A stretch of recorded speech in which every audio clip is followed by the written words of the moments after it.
की नजर लगी है, इतना काम करते हैं फिर भी कुछ बनता नहीं, हमेशा कर्जा ही कर्जा रहते हैं। तो उस गरीब व्यक्ति को, इंसान को मन में आया कि हम कोई आश्रम में चले जाते हैं और कोई बाबा बाबा से जाकर अपने घर के बारे में पूछते हैं कि बाबा दिन रात काम भी करते हैं लेकिन हमारे घर में कोई बरकत नहीं हो रही है, धन धान वृद्धि नहीं हो रहा, हमेशा दरिद्र ही रहते हैं, खाने को भी नहीं रहता। तो आश्रम में गया तो बाबा जी का सेवा करे, आश्रम का सफाई करे, बगीचे को सींचे, जितने आश्रम के काम थे सारे काम करे। वो बाबा जी को प्रसन्न कर लिया, काम कर सेवा करके बाबा जी को, महात्मा जी को प्रसन्न कर लिया। एक दिन महात्मा जी ने बुलाया उसको, बेटा तो बड़ा सेवा किया और आश्रम की देख रेख, भोजन भंडारा से लेकर हमारी सेवा तक रात को 12 बजे तक लगा रहता है। आज मैं तुझे कुछ देना चाहता हूं। उसने कहा कि बाबा जी कृपा कर दो तो मेरा भी जीवन सुधर जाए, क्योंकि घर में कुछ खाने भर का भी नहीं हो पाता। इसी करके मैं घर का त्याग करके आपके पास आया कि काम करके तो बहुत देख लिया लेकिन काम करके भी हमारे घर में धन धान की वृद्धि नहीं हुई। जो हमसे कम काम करते हैं वो ज्यादा हमसे कमा लेते हैं। बाबा जी ने कहा आज मैं बड़ा प्रसन्न हूं तेरी सेवा से, ये ले, हमारे पास एक दिव्य घंटी है, इस घंटी को ले जाओ और इस घंटी को बजा के जो मांगोगे वो मिल जाएगा, जितना धन मांगोगे घंटी से प्राप्त हो जाएगा। बड़ा प्रसन्न हुआ साधक, लेकिन बाबा जी ने शर्त रख दिया, कहा बेटा एक चीज का ध्यान रखना, ये घंटी से जितना मांगोगी उतना तुम्हें देगी, लेकिन तुमसे 2 गुना तुम्हारे पड़ोसी को देगी। अब महात्मा जी के आगे तो कुछ बोल नहीं पाया कि तुम, मैं तो पड़ोसी को देखे चलता हूँ, हम तो उसको ताके राजी नहीं। सोचा महात्मा जी से कहेंगे तो नाराज ना कि तेरे मन में इतना खोट है। घंटी लेके चला आया और सोचा कि जो पड़ोसी को 2 गुना मिलेगा, तो हमने वर्षों तपस्या किया, वर्षों आश्रम में सेवा किया महात्मा जी को, तो हमें 1 गुना मिलेगा, और जो पड़ोसी मुझे देख के राजी नहीं, मेरे को गरियाता रहता है, इसको 2 गुना मिलेगा। सोचा कि हम इससे नहीं मांगेंगे घंटी से, हम लुधियाना चले जाएंगे, हम कमाएंगे, अपने मेहनत से कमाएंगे और हम घंटी और बाबा की चक्कर छोड़ देंगे, इससे कुछ नहीं मांगेंगे। अगर पड़ोसी ने ऐसे ही बढ़ना है तो फिर सेवा तो मैं किया। घंटी को ले जाके कहीं टांग दिया और पत्नी को बोला कि अब हम जा रहे हैं परदेश और अपने मेहनत से एक दिन हम भी बड़ा आदमी बनेंगे, कोई अभाव जितना घर का है सब दूर हो जाएगा, हमें अपनी मेहनत पे भरोसा है। और चला आया लुधियाना। तो जो प्राणी कहीं भी जाए तो उसका भाग्य तो उसके साथ ही चलता है।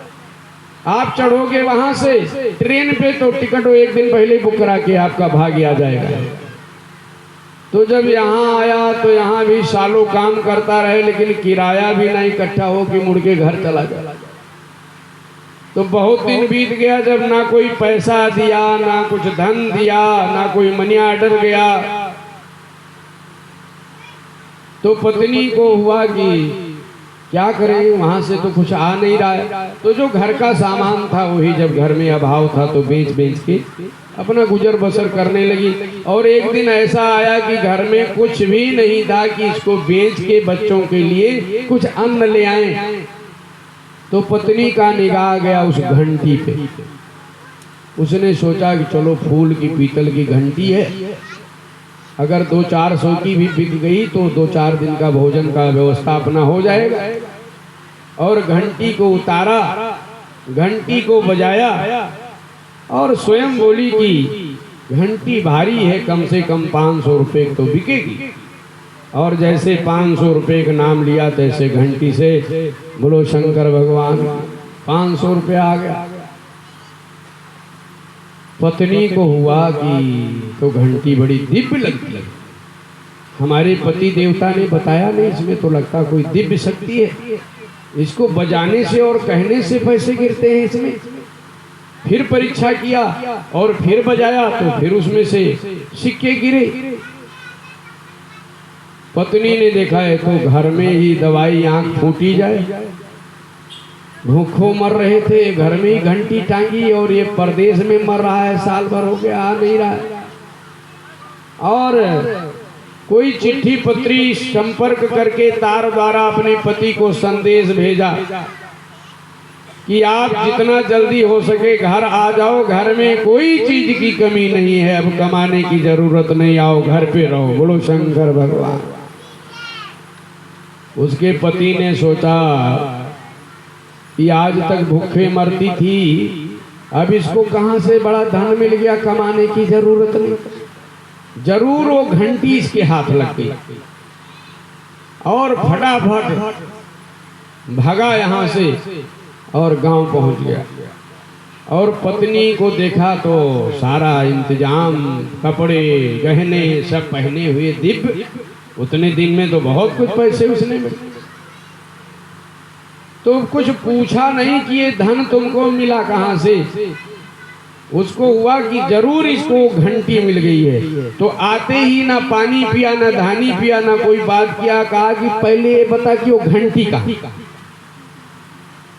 पत्नी बोली कि क्यों? पति बोला कि वो दिव्य घंटी तेरे को पता है, देख रहा है पड़ोसी का दूसरा मंजिल चढ़ रहा है, ये तेरे घंटी के कारण हो रहा है। ये भी हमारे जैसे दलिद्र ही था और देख लो दूसरे से तीसरा मंजिल बनवा रहा है। तू जितने पैसे इससे मांगती है ना, इसका 2 गुना पड़ोसी को मिलता है। इसलिए अब ना रहेगा बांस, ना बजेगी बांसुरी, इस घंटी को ही हम फोड़ देंगे। बोलो शंकर भगवान। पत्नी ने सोचा कि देखो इसकी मति मारी हुई है। अरे जीवन भी कमाया, खाने भर के भी नहीं हटाया, और यहाँ से परदेश भाग के गया, वहां से भी कुछ नहीं कर पाया, और दिव्य घंटी से जो धन धान्य मिल रहे हैं उसको फोड़ने को कर रहा। कहता तेरे किस्मत ही फूटा हुआ है और तेरे साथ मेरी भी किस्मत फूट जाएगी, हम तो उस घंटी को नहीं देंगे। पति ने कहा नहीं देगी? अरे हम उस घंटी को अभी इसी लोहा से कूच कूच के तोड़ डालेंगे। छीन लिया घंटी को पत्नी से, वो जो तोड़ने लगा पत्नी पैरों में पड़ गई। कहा अगर इस घंटी को तुम तोड़ दोगे तो हम अपने प्राण को छोड़ देंगे, अभी फांसी लगा के हम भी निपट जाएंगे। बोलो शंकर भगवान। पति ने सोचा कि पत्नी के बिना फिर तो जीवन अंधेरे ही है, और पत्नी के बिना तो देवताओं का नहीं चलता, हम लोग तो इंसान हैं। बोलो शंकर भगवान। उसने कहा कि ऐसा है, चल तेरे कहने से मैं घंटी नहीं तोड़ूंगा, मैं ऐसे ही सबक सिखाऊंगा पड़ोसी को। मेरे दिमाग में आ गया। पत्नी ने कहा क्या करो? पति बोला कि आज हम रात्रि में घंटी से कुछ मांगे। पत्नी बोली मांग लो, मैं भी तो कहती हूँ इसी से मांगो, आराम से जीवन कटेगा। पत्नी ने बोला मैं, और पति बोला ये सब नहीं मांगना मैंने धन दान, मैंने पड़ोसी को सिखाना है। और रात्रि में पूजा वूजा करके घंटी को, और घंटी को बजाया। हे घंटी महारानी, अगर आप कृपा करने वाली हो तो हमारा एक आंख फूट जाए। बोलो शंकर भगवान। पत्नी ने कहा एक आंख फूट जाए? हाँ, मेरा एक आंख फूट जाए, एक से मैं दुनिया देख लूंगा, लेकिन कम से कम पड़ोसी का दोनों तो फूटेगा। पत्नी भी कुछ नहीं बोली कि चलो घंटी तोड़ने से अच्छा है जो हो रहा है। फिर उसके बाद में बोला कि हे घंटी महारानी, अगर हमसे प्रसन्न हो, मैंने आपको बहुत सेवा करके लेके आया हूँ महात्मा जी के पास से, तो हमारे दरवाजे के ठीक सामने 2-2 कुआं हो जाए, और पड़ोसी के मुहारे पे 4-4 कुआं। अब जब सवेरे पड़ोसी निकले तो दे कुआं में ढक, दे कुआं में ढक, क्योंकि आंख भी दिखाई नहीं दे रहा है। सवेरे सवेरे उठे, पता नहीं लगा कि आंख में हुआ क्या, दिखाई नहीं दे, और आंख मलते मलते जो गड़ाम से कुआं में, तो पड़ोसी एक आंख से देख रहा है और देख के खूब प्रसन्न हो रहा है। अब आनंद आया हमारे जीवन में। बोलो शंकर भगवान। तो कुछ ऐसे ही होते हैं प्राणी जो दूसरे के सुख से ज्यादा दुखी रहते हैं, अपने दुख से कम दूसरे के सुख से ज्यादा परेशान रहते हैं। लेकिन जीवन में भगवान से मांगो, जैसे हमारे सनातन धर्म में कहा है, सर्वे भवन्तु सुखिना सर्वे सन्तु निरामया सर्वे भद्राणि पश्यन्तु मा कश्चित् दुःख भाग् भवेत्। जब सबका कल्याण होगा, सबका मंगल होगा, तभी हमारा मंगल होगा। अगर पड़ोसी दुखी है, उसके घर में कोई प्रकार का संकट है और दूसरा पड़ोसी आराम से उत्सव मना रहा है, तो समझो इंसान नहीं, उसमें राक्षसी वृत्ति घुस गया है।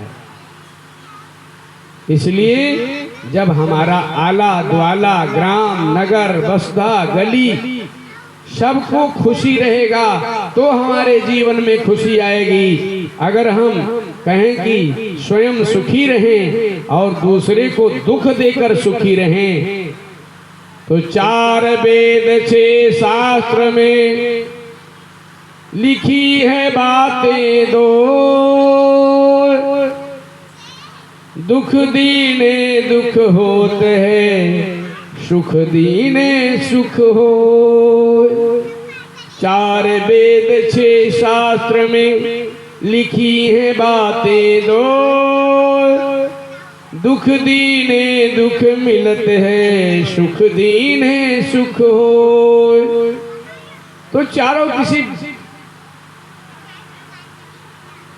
कवि ने लिखा कि 4 वेद में 6 शास्त्र में 18 पुराण में यही बात लिखा है कि अगर किसी को दुख दोगे तो आपके जीवन में दुख आएगा, और किसी को सुख दोगे तो आपके जीवन में सुख स्वयं आ जाएगा। जैसे दुख बिना मांगे घर में आता है, क्योंकि हमारे वैसे किए हुए कर्म हैं, वैसे ही हमारे घर में सुख भी बिना मांगे आएगा, अगर हमारा वैसा पुण्य होगा, धर्म होगा, कर्म होगा।